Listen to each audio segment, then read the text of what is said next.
Hey guys, Thunderhound369 here, and today we're going to be taking a look at Transformers Generation 1 Targetmaster Blurr. Now, I picked Blurr up back when he first came out, back in I think around 1988, somewhere around there. 1987, 1988 is when I think this first came out. It's when I picked him up. So we'll go ahead and take a look at his tech specs. I've got pulled up here. His motto is, the faster it is, the better I like it. The fastest Autobot land vehicle, and he talks even faster. Often has to be told to slow down so he can be understood. Nervous, high-strung, loyal, determined. Paired with Haywire, excitable Nebulon teenager whose impulsiveness makes him a chancy electro laser cannon at best. In vehicle mode, his maximum speed is 750 miles an hour. Range is 1,500 miles. His strength is 5, his intelligence is 7, his speed is 7. You'd think that'd be you would think his speed would be a 10, but they only give it a 7. Endurance 4, rank 5, courage 9, firepower 7, skill 7. Oh well. Anyway, as you can see, we'll go ahead and take a look at little Haywire here. Little Nebulon Targetmaster partner. We'll go ahead and take a look at him. You get the gray plastic upper body and black plastic lower body for legs. I mean, he's just a plain and simple little guy. You know, he has no articulation. I mean, he can bend him forward and back at the waist, but that's about it. That's basically for his transformation.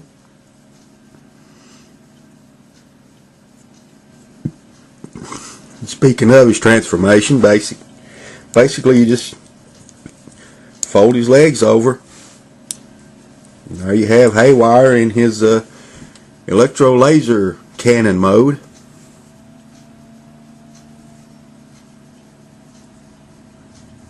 Does a fairly simple job of trying to hide the head, but you can still see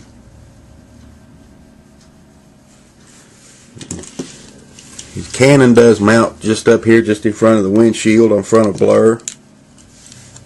As you can see, looks really decent sitting there. Anyway, we'll go ahead and take a look at Blurr here. He's some kind of Cybertronian race car. I don't know exactly what you would call it, just a Cybertronian race car. Looks kind of like a land speeder off of Star Wars in a way. That's a nice little, like I said, I've had this guy for quite some time. As you can see, the stickers are still in fairly good shape back here.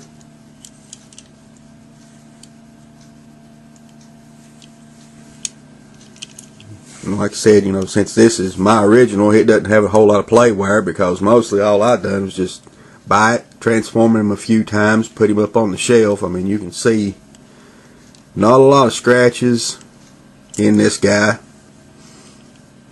So we'll go ahead and transform him. Oh, here's his rub shield. As you can see, he's an Autobot. We'll go ahead and transform him to his robot mode. The shield just clips in just in there. Transforming him is quite simple. Just come in here and get these legs. Sometimes there we go. Yep. Oh, I love that. That's what we love. Nice clickety ratchet joints. Pull his feet out just under here. Pull this piece down, fold back, push his arm down. rinse and repeat on the other side. Then this back half just folds down onto his back. There's his head. Now you have Blurr in robot mode. Let me adjust the camera a little bit. There we go. As you can see, we have Blurr in his robot mode. Now the original Blurr, I think, looks almost the same as this. I just don't think it has that big peg hole.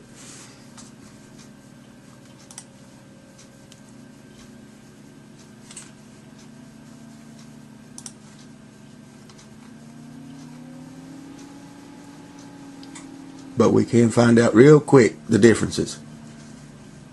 Oh yeah, the difference is there's quite a bit of difference.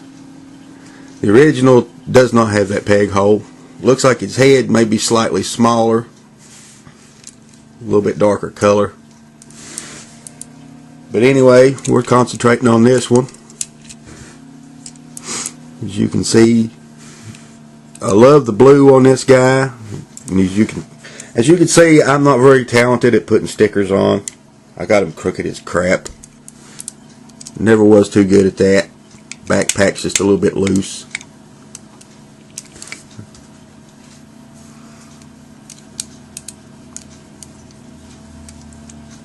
As you can see, you got nice blue paint scheme. Light blue, light gray, whatever this color is through here. I think it's some kind of light blue in the windshield, it being painted. Head sculpt looks great. I mean, you can see the eyes are painted, just a little dab of blue paint in there.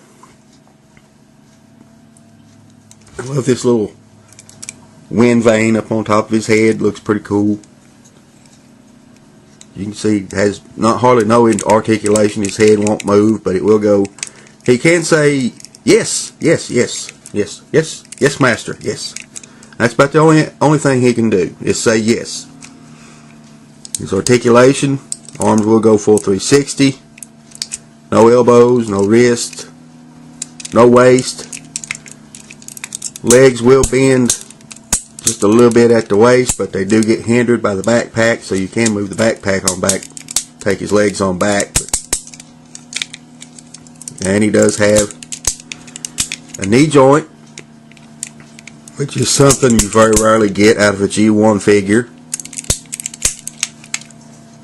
And if you want to, you could say he has toe articulation. But anyway, there's Blurr. We'll go ahead and pull all his weapons on him. Give him Haywire here. Put his shield in his other hand. And there you have it, guys. Transformers Targetmaster Autobot Blurr with Haywire. I highly recommend picking Blurr up for your Generation 1 collection. Either the Targetmaster version or the original version, it doesn't really matter. They're both pretty much the same figure. I just think the paint scheme may differ just a little bit. But other than that, you can't go wrong with Blurr and his Targetmaster. Haywire, I highly recommend picking one up. If you can find one on eBay for a good price, I highly recommend picking one up, guys. So I want to thank.